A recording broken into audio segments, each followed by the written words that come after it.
반갑습니다. 생명의 빛 전달자 박용배 목사.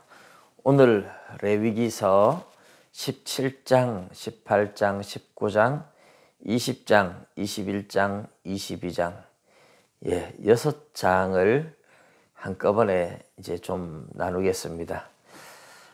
제가 성경 전체에 대한 것과 성경의 중요한 교훈들을 1년 동안 매일 하나씩 나누려고 하는데요.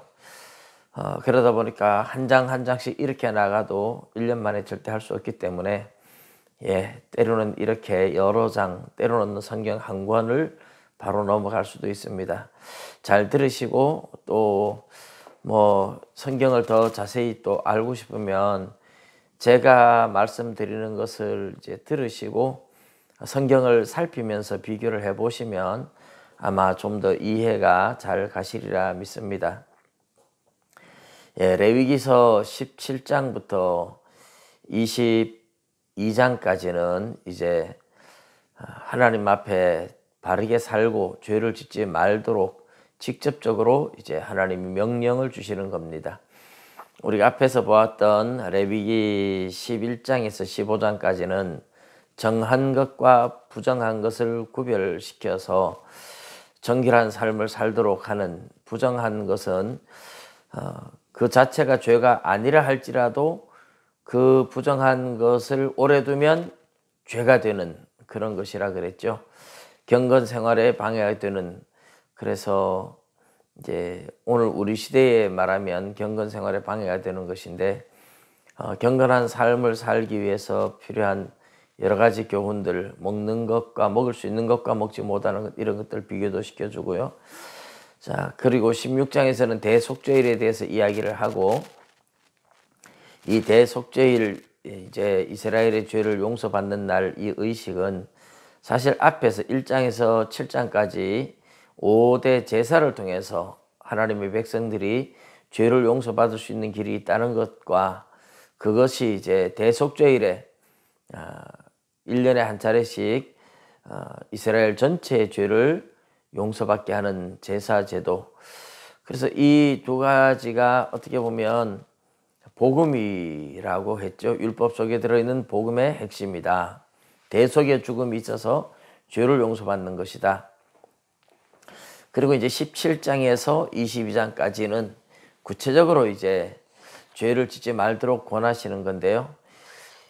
그러나 이것이 이제 구조로 보면 동심원 구조로 돼 있다. 이제 동심원 구조로 돼 있다. 이렇게 제가 말씀을 드릴 수 있습니다.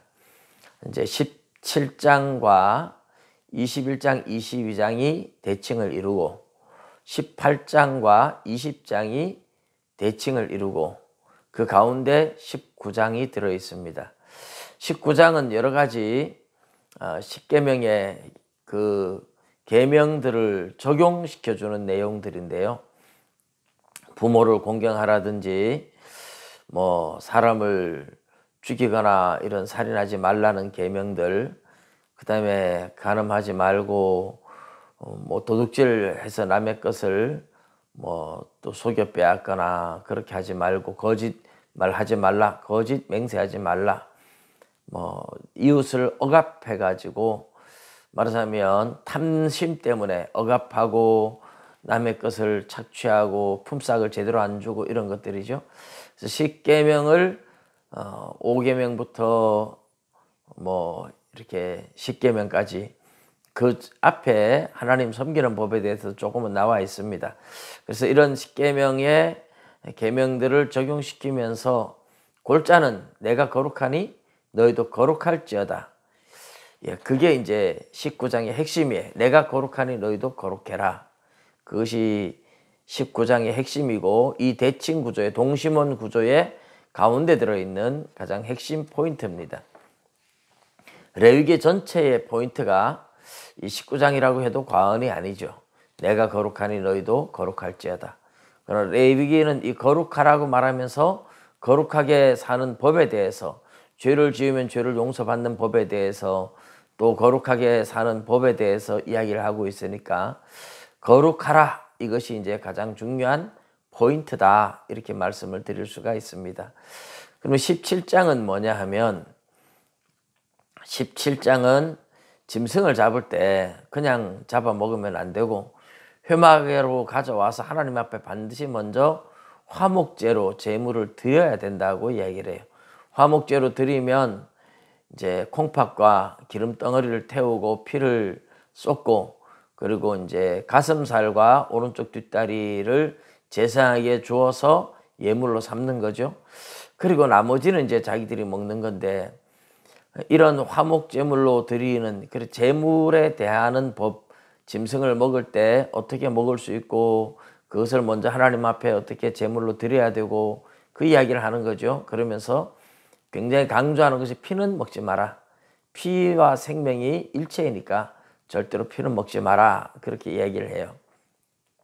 제물을 대하는 법, 짐승을 먹고 싶을 때 나중에 가나안 땅에 들어가서는 예루살렘까지 거리가 멀기 때문에 짐승을 먹을 때 꼭 가지고 와서 화목제를 드리지 않아도 각자 있는 곳에서 먹을 수 있어도 잡아먹더라도 절대로 피는 먹지 말고 땅에 다 쏟아라. 그리고 콩팥과 기름 덩어리도 먹지 말고 불태우고 피는 반드시 쏟고 그리고 먹어라. 이렇게 이제 변경되죠. 환경에 따라서 하나님이 그렇게 새롭게 적용을 시켜주긴 합니다. 이 17장이 그래서 짐승을 먹을 때에 대한 규례이면서 하나님의 백성들이 짐승을 먹을 때 그것을 먼저 화목제로 드리면서 어떻게 제물로 드릴 것인지 거기에 대한 백성들이 대하는 태도를 얘기했다면 21장, 22장은 제사장이 제물에 대해서 어떻게 짐승을 먹을 수 있고 어떻게 제물을 대해야 되는지에 대한 그 이야기를 합니다. 그리고 17장은 백성들이 제물을 대하는 태도라면 21장과 22장은 백성들이 아니라 제사장이 제물을 먹고 하기 위해서 먼저 20장에서는 제사장 됨으로써 거룩하게 살아야 하는 제사장들이 지켜야 되는 규례들을 먼저 이야기하고 그리고 21장에서는 구체적으로 어떤 사람들이 제물을 먹을 수 있는지 하나님 앞에 어떻게 예물을 드려야 되는지 그런 이야기를 해요. 그래서 17장은 백성들의 입장에서 21장, 22장은 제사장의 입장에서 제물을 대하는 방법에 대한 이야기와 짐승을 먹는 방법에 대한 이야기를 하고 있습니다. 그 중간에 19장이 거룩하라 하면서 십계명을 풀어 적용하는 것이라 그랬죠. 그러면 이제 그 사이에 19장을 앞 가운데 두고 이제 18장과 20장이 그 사이에 또 끼어들어 있는 양파 껍질처럼 들어있는 대칭 구조를 이루고 있습니다. 18장은 하나님 앞에서 가나안 풍속을 절대로 본받지 마라. 가나안 사람들이 지은 죄들을 따라하지 마라. 가나안의 풍속을 절대로 하지 마라 하면서 하는 이야기가 주로 뭐냐 하면 음행에 대한 이야기예요. 음행에 대한 이야기, 근친상간, 여러 가지 종류의 근친상간들을 금하고 있고 동성애 금하고 있고 수간, 짐승과의 교합을 금하고 있다. 그 이야기가 이제 18장의 주를 이루고 있습니다.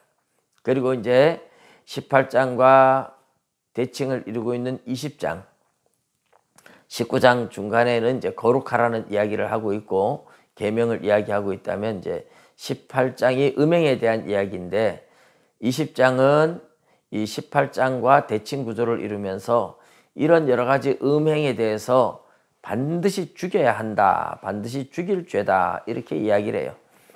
그 음행에 대해서 반드시 죽이라고 하는데 특별히 이제 음행이 사람끼리의 음행에 대한 것만 아니라 우상숭배 자체가 영적 음행이잖아요. 그래서 몰렉에게 자식을 바치는 자는 반드시 죽여라. 무당이 되고 이러면 반드시 죽여라. 그리고 여러 가지 음행, 동성애를 한다든지 이런 사람들은 반드시 죽여라 하면서 가나안 땅의 풍속으로 온갖 음행이 퍼지는 것을 막기 위해서 그런 죄에 빠지면 반드시 죽이라고 명령을 내리고 있습니다.